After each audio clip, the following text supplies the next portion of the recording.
Por pastaj duhet vazhdohet edhe me procesin e qeverisë.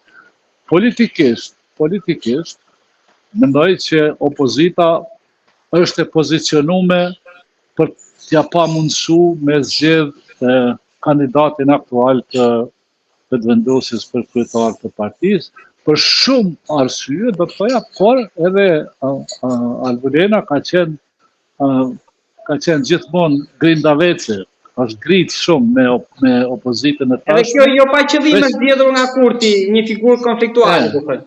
Po, nuk kisha me qujt konfliktuale sa një figurë që është gritë më shumë.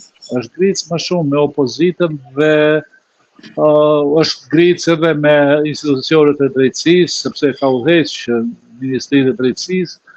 Kështu që po mendoj që si person i afërt shumë me Albinin, nuk e besoj që e ka të lehtë Albinit që të tërhiqet nga ajo. Ka që vështirë për kryetarin e kuvendit, po për qeverinë çfarë mendoni? Mundet të zvaritet akoma më shumë?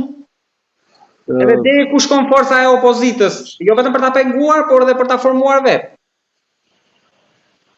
Tani procedurat për ta zgjedhur kryeministrin dallojnë nga procedurat që janë për kryetarin e parlamentit, që unë mendoj që ka qenë start gabim, sepse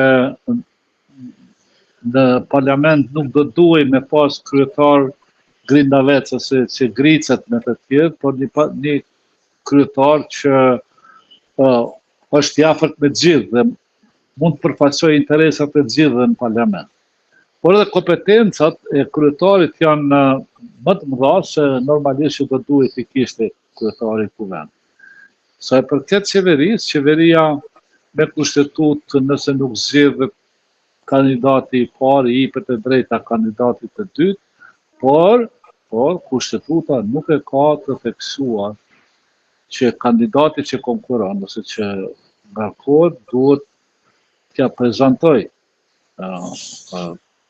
numrin e deputetëve të cilët përshkruajnë gatishmërinë për ta votuar X-in ose Y-in që është kandidat. Unë, sipas të dhënave të mia, mendoj që për qeverinë Kurti e ka më lehtë për t'i bërë 61 vota. Por, a qëndron a nuk qëndron, kjo është pastaj mbetet për ta parë. Por nuk e përjashtoj edhe mundësinë që edhe ndonjë parti eventualisht të gjej mundësinë e futjes në koalicion me Albinin. Po besoj që ata janë duke kalkuluar. E quani të mbyllur me Limaj? Po personalisht unë po i lexoj ta qëndrimet e njerëzve, disa po i quajnë tradhtar, dikush ashtu. Mendoj që Limaj është në drejtën e vet. Do thënë,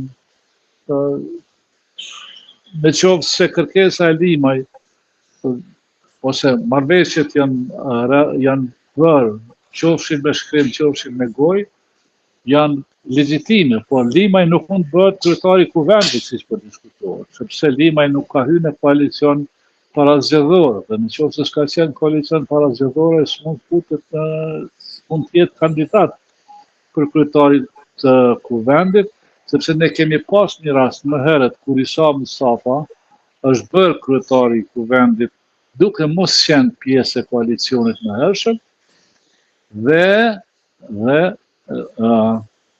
gjykata kushtetuese mas disa ditësh e ka rrëzuar dhe dashur të jap ndërheqje, dashur me zgjedh dikën tjetër kryetar të kuvendit.